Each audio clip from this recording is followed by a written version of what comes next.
It is my privilege to introduce and support Commissioner Joelle Litz as a candidate for the State Senate in the 48th District. We believe you should vote for Joelle for the following reasons. Joelle is energetic, reliable, dependable, concerned, experienced, and humble candidate. Joelle always thoroughly researches issues before making decisions. And Joelle does not talk at, but listens to her constituents. Joelle's moral character is exemplified in her service as a Christ servant minister. As a Republican, I have only one concern with Joelle, and that is she is a registered Democrat.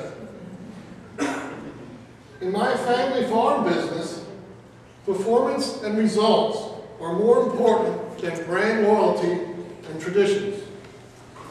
I therefore ask you to respect Joelle's tremendous qualifications for state senator as we have, and vote for Joelle Litz. Commissioner Litz, we wish you success. I can't thank you enough for coming today.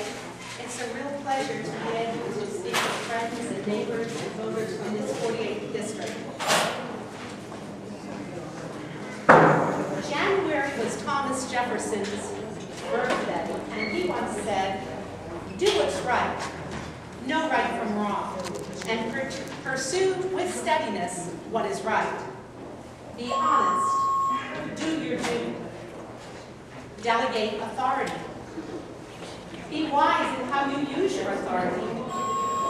Desire wisdom, which will increase your power. The less we use our power, the greater it will be.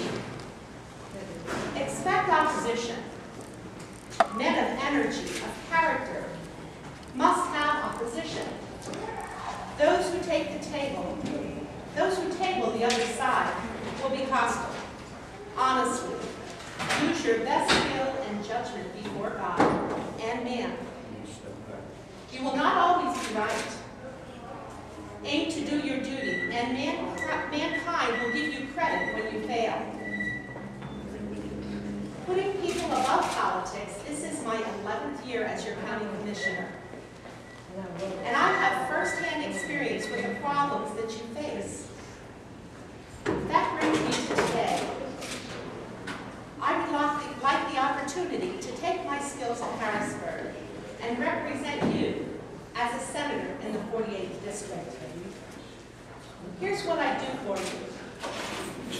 Work to retain and attract jobs in our district. Eliminate the school property tax. And support farmland preservation and renewable energy. I owned and operated a small business in Lebanon for 20 years and know how important a positive business-government relationship is to economic growth and jobs. To encourage and support existing businesses, I placed a small business pack on my website, and with your help, identified the 7 wonders of Lebanon County and created an Eat Local restaurant guide for both residents and tourists to use. If you remember, I also voted to help Boscov's department stores stay in Lebanon County. Al Boscov is a proven businessman. He's got those old-time standards. We do need to fill our empty shopping centers, so I followed up by contacting retailers to consider Lebanon County in their growth plans. I'm concerned about the cost of government and the burden of the taxes on our voter, and pursue cost savings or additional income for taxpayers, sometimes with my colleagues, but often on my own. As your commissioner, I've been taking action and getting results. To name a few, I saved Lebanon County $100,335 in cash so far, plus the cost of a boiler in the year 2009, as of this year, by reinstituting a Honeywell energy audit of county buildings. That had fallen by the wayside, and when I came back into office, it's one of the first things I pursued. I refinanced bond issues with my colleagues, saving hundreds of thousands of dollars in interest. And also invested in Act 137, affordable housing funds for Habitat for Humanity to put homes back onto the tax rolls, and continue, finally, to return my 2009 pay raise to help our local government. Further, as your senator, I support legislation to completely eliminate the homeowner's school property tax through a limited graduated state income tax based on people's ability to pay. Our archaic local property tax system doesn't account for reduced or frozen wages or job layoffs, which make it worse for middle-class families and our seniors. My solid history with farmland preservation began around 1989 when I was president of the League of Women Voters and presided over a public meeting here in the Lebanon County Municipal Building auditorium to introduce the concept of farmland preservation to Lebanon County.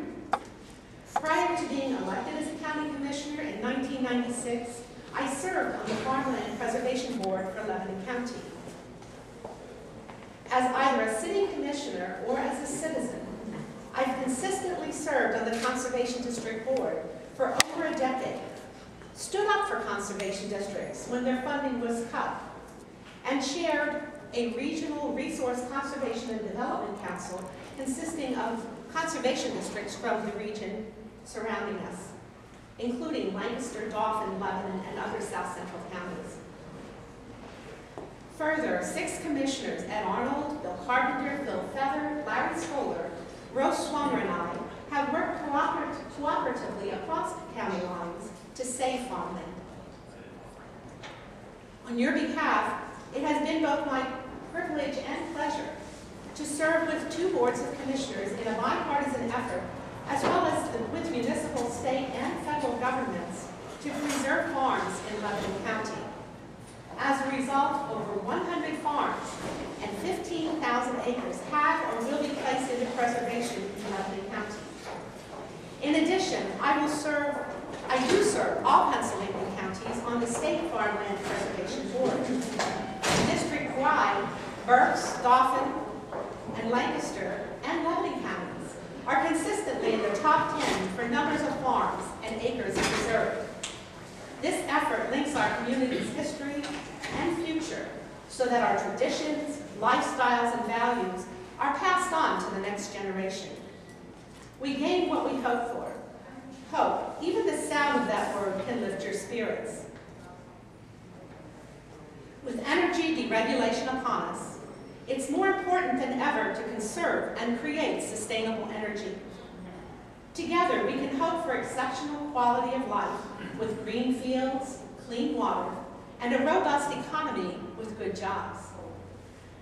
I've been a supporter for quite some time of the 25 by 25 program, setting a goal of reducing 25% of our total energy use, as well as increasing by 25% the amount of energy that America's farms, forests, and ranches put into the electrical grid by the year 2025.